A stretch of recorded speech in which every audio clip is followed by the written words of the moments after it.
पाकिस्तान और पश्चिम भारत में हड़प्पा सभ्यता के अनेक पुरास्थल प्राप्त हुए हैं, जहां से यह सभ्यता पूर्ण और परिपक्व रूप में दिखाई देती है।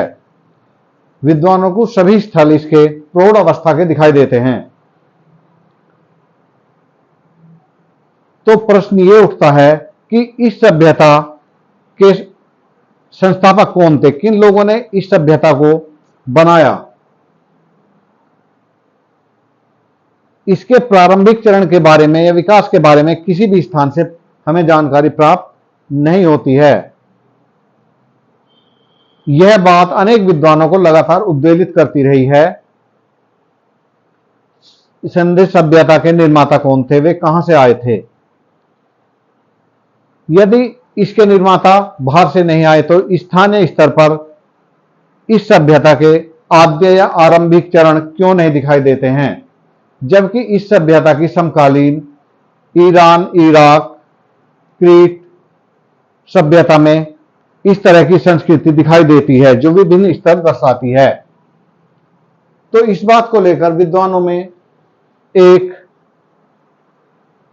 सोच बढ़ रही है कि आखिर यह सभ्यता अपने वर्तमान स्वरूप में या प्रौढ़ रूप में कैसे आई। इसके लिए विभिन्न विद्वानों ने अपने अपने विचार व्यक्त किए हैं, क्योंकि जिस समय यह सभ्यता प्रकाश में आई थी उस समय हमारा देश अंग्रेजों का उपनिवेश था और अंग्रेजों ने ही इस सभ्यता को खोज निकाला था। उन्हीं के द्वारा इसकी खोज में महत्वपूर्ण योगदान दिया गया था। इसीलिए उनकी सोच वहीं पर काम की और उन्होंने इस सभ्यता को मेसोपोटामिया की सभ्यता का उपनिवेश बताया। इस विचार के समर्थक sir John Marshall, Gordon Childe, sir Mortimer Wheeler हैं। इनके अनुसार यह सभ्यता मेसोपोटामिया की सभ्यता की उपनिवेश थी। इन दोनों सभ्यताओं में कुछ समानताएं दृष्टिगोचर होती हैं, जैसे दोनों का नगरीकरण, दोनों सभ्यता नगरीय थी, दोनों सभ्यताओं में चाक से बर्तन बनाए जाते थे, दोनों सभ्यताओं में कांसे और लघु पाषाण उपकरण प्राप्त हुए हैं, दोनों सभ्यताएं व्यापार पर आधारित थी, दोनों सभ्यताओं में लेखन कला थी जिससे लिपि का विकास हुआ। दोनों सभ्यताओं में अपनी अपनी लिपियां थी और लोथल जो गुजरात में एक पुरातात्विक स्थल है, वहां से मेसोपोटामिया की एक मोहर मिली है।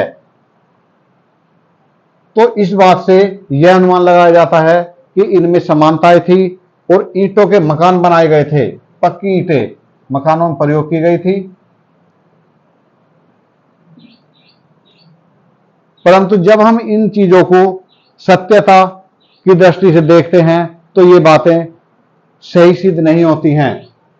मेसोपोटामिया के नगर हड़प्पा जैसे नगर नहीं थे, वे गांवों से विकसित नगर थे जिनके रास्ते और गलियां टेढ़े मेढ़े थे, जबकि हड़प्पा सभ्यता के नगर सुविकसित थे, योजना अनुसार बसाए गए थे और वे ग्रामीण से शहरी विकास को नहीं दर्शाते हैं।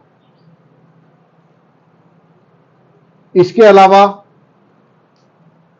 हड़प्पा सभ्यता की लिपि और वहां की लिपि में भी अंतर है।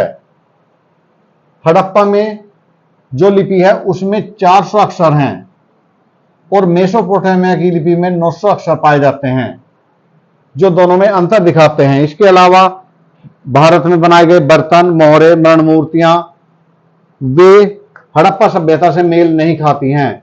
उन पर अनेक चित्र बनाए गए हैं, जबकि मेसोपोटामिया की सभ्यता में इस तरह के चित्र नहीं बनाए गए हैं।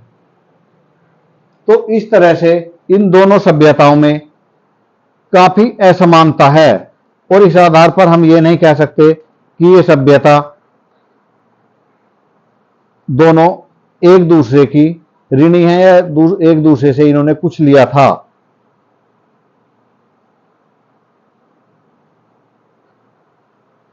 इसके अलावा हम कह सकते हैं कि हड़प्पा सभ्यता अपने आप में स्वतंत्र सभ्यता थी और वो सुमेरियन सभ्यता का उपनिवेश नहीं थी। इसके बाद दूसरा सिद्धांत है भारतीय उत्पत्ति का सिद्धांत। भारतीय उत्पत्ति के सिद्धांत में इस सभ्यता को भारत की जो आर्य सभ्यता थी, वैदिक सभ्यता, उससे जोड़ा गया है। भारतीय उत्पत्ति के सिद्धांत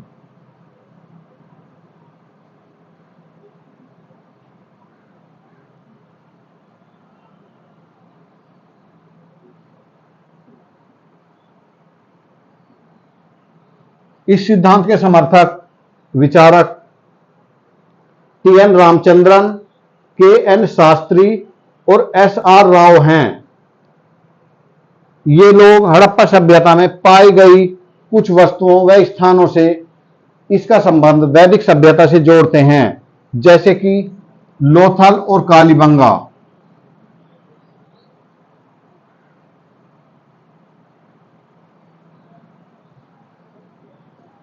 कालीबंगा से यज्ञ वेदी प्राप्त हुई हैं। यज्ञ आर्य सभ्यता का महत्वपूर्ण धार्मिक कार्य था। अगर यहां से यज्ञ वेदी प्राप्त हुई है तो निश्चित रूप से आर्य लोग यहां पर रहे होंगे, ऐसा इन लोगों का मानना है।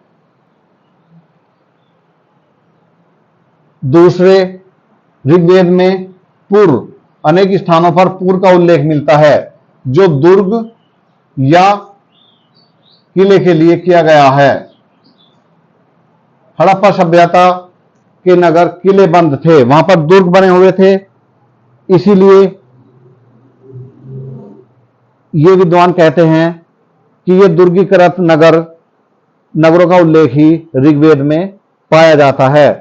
इसी प्रकार समुद्री यात्रा और जलयान से संबंधित विचार यह दिखाता है कि ये लोग, अगर ऋग्वेद में इस चीज का उल्लेख है और हड़प्पा सभ्यता के लोग इससे परिचित थे, तो ये दोनों सभ्यताएं एक ही हैं।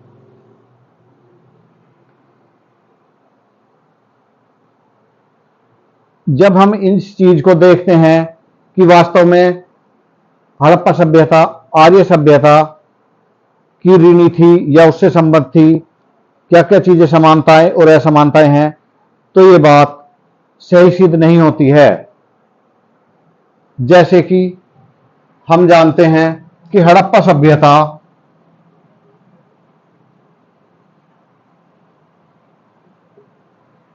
नगरीय थी, व्यापार पर आधारित थी, पक्के ईंटों के मकान बने थे,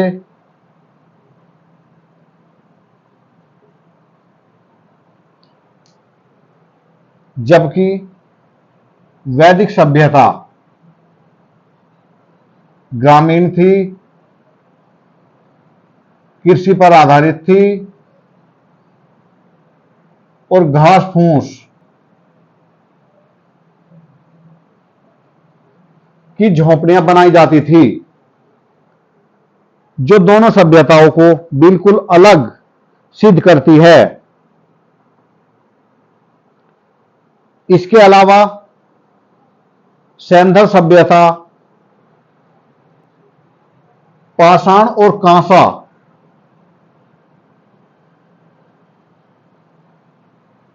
का उपयोग करते थे, जबकि ये कांसे के अलावा लोहे का इस्तेमाल भी करते थे। इसके अलावा धार्मिक आधार पर हम देख सकते हैं कि हड़प्पा सभ्यता मूर्ति पूजक थी,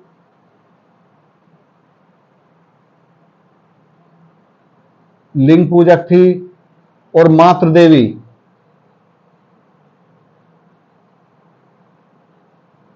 और पशुपति उनके मुख्य देवता थे। इसके विपरीत आर्य मूर्ति पूजक नहीं थे। लिंग पूजक भी नहीं थे और मातृ देवी और पशुपति का भी इसमें कोई स्थान नहीं था। तो धार्मिक आधार पर दोनों सभ्यताएं बिल्कुल अलग थी और एक दूसरे के विपरीत थी।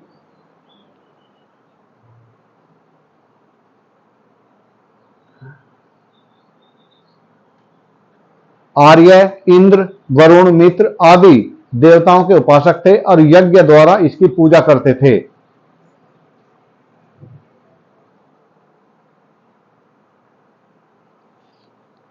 जबकि हड़प्पा सभ्यता के लोग मूर्ति पूजा के समर्थक थे। आर्य लोग और हड़प्पा सभ्यता के लोग अलग अलग पशुओं को पवित्र मानते थे और उनके लिए अलग अलग पशुओं का महत्व था। जैसे कि वृषभ आर्यों का पवित्र पशु था, जबकि इनके आर्यों के लिए गाय पवित्र पशु था। गाय के लिए अघन्य, न मारने योग्य शब्द का प्रयोग किया गया है। इसके अलावा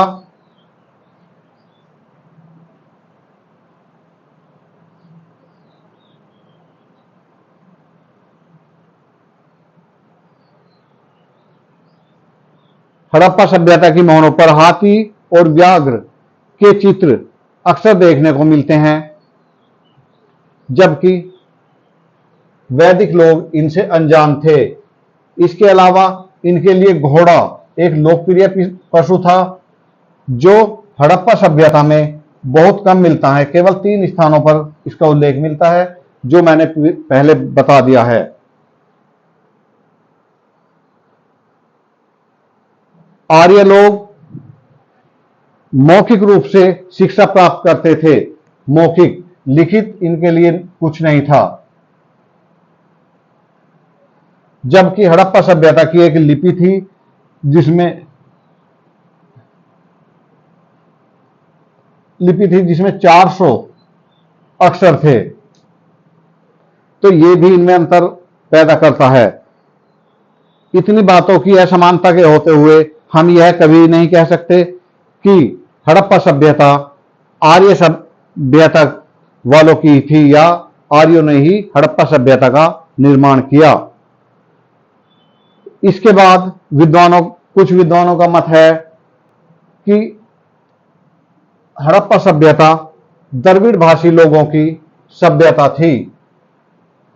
द्रविड़ भाषी सिद्धांत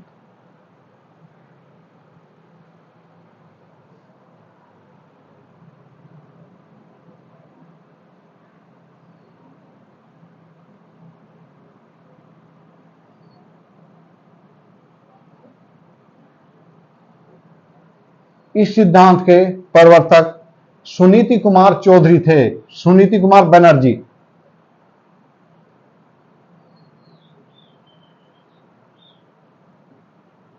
कुमार बनर्जी थे। इनका मानना था कि ऋग्वेद में अनेक स्थानों पर दास और दस्यु शब्द आए हैं। ऋग्वेद में दास और दस्यु शब्द आए हैं, जिन्हें आर्यों ने पराजित किया। ये द्रविड़ भाषी लोग थे, जो बाद में दक्षिण भारत में चले गए। पहले ये इसी क्षेत्र में रहते थे और बलूचिस्तान की भाबरुई लिपि या भाषा से इन्होंने द्रविड़ भाषा को जोड़ा। परंतु इस सिद्धांत को मानने में समस्या यह है कि हड़प्पा सभ्यता से संबंधित जितने स्थल भी मिलते हैं, वो पाकिस्तान या पश्चिमी भारत में मिलते हैं। द्रविड़ भाषी क्षेत्र में एक भी स्थल ऐसा नहीं मिलता है जो हड़प्पा सभ्यता से संबंधित हो। इसलिए इस सिद्धांत को भी नहीं माना जा सकता कि हड़प्पा सभ्यता के निर्माता द्रविड़ भाषी लोग थे। इसके बाद ताम्रपाषाणिक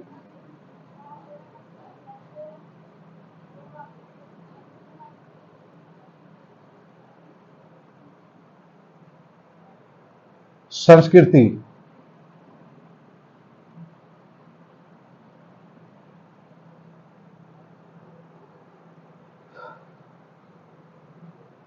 ताम्रपाषाणिक संस्कृति को इस सभ्यता की जननी माना जाता है, क्योंकि इस क्षेत्र में, जिस क्षेत्र में हड़प्पा सभ्यता फैली हुई थी, वहां पर जैसे दक्षिण अफगानिस्तान, बलूचिस्तान, सिंध, पंजाब, उत्तरी राजस्थान के क्षेत्रों में इसके पूर्व विकसित होने वाली ताम्रपाषाणिक संस्कृतियां मुंडीगाक, मोरासी, गुंडाई, जाब, क्वेटा, कुल्ली, नाल, आमरी, कोटदीजी, हड़प्पा और कालीबंगा में जो खुदाई हुई है, वहां से ताम्रपाषाणिक संस्कृति मिली है। ये ग्रामीण संस्कृति थी जो कृषि कर्म और पशुपालन करते थे। यहां पर मिट्टी के बर्तन मिले हैं जो विभिन्न अलंकरणों से सुसज्जित हैं। खुदाई से पशु नारी मूर्तियां मिलती हैं। इससे अनुमान किया जा सकता है कि ये सभ्यता यहीं से विकसित हुई होगी। बलूचिस्तान के लोग मातृ देवी की पूजा करते थे, लिंग उपासना करते थे और इन संस्कृतियों के पात्र पर कुछ चित्रकारियां जैसे पीपल की पत्ती, हिरण, त्रिभुज आदि ऐसे प्राप्त हुए हैं जो बाद में हड़प्पा वासियों की मोहरों पर प्राप्त होते हैं। अतः इस संभावना से हम इनकार नहीं कर सकते कि सैंधव सभ्यता का विकास इसी क्षेत्र की पूर्ववर्ती सभ्यताओं से हुआ होगा, किंतु यह निष्कर्ष भी अंतिम नहीं होगा, क्योंकि इन ग्रामीण संस्कृतियों में लिपि और मुहरों का प्रचलन एवं पक्की ईंटों का प्रयोग के प्रमाण नहीं मिलते हैं। सच्चाई तो यह है कि हमारे ज्ञान को वर्तमान अवस्था में सैंधव संस्कृति के निर्माताओं का प्रश्न असंदिग्ध रूप से हल नहीं किया जा सकता। यह भी संभव है कि इस सभ्यता के निर्माता विभिन्न जातियों के मिश्रण रहे हों, जिन्होंने अपने को एक सांस्कृतिक सूत्र में आबद्ध कर लिया हो। इस प्रश्न का अंतिम निर्णय भविष्य की खुदाइयों से ही संभव हो सकता है। ताम्रपाषाणिक संस्कृति के समर्थक विद्वानों में स्टुअर्ट पिगट, आल्चिन दंपत्ति, फेयर सर्विस, जे एफ देल्स आदि प्रमुख हैं।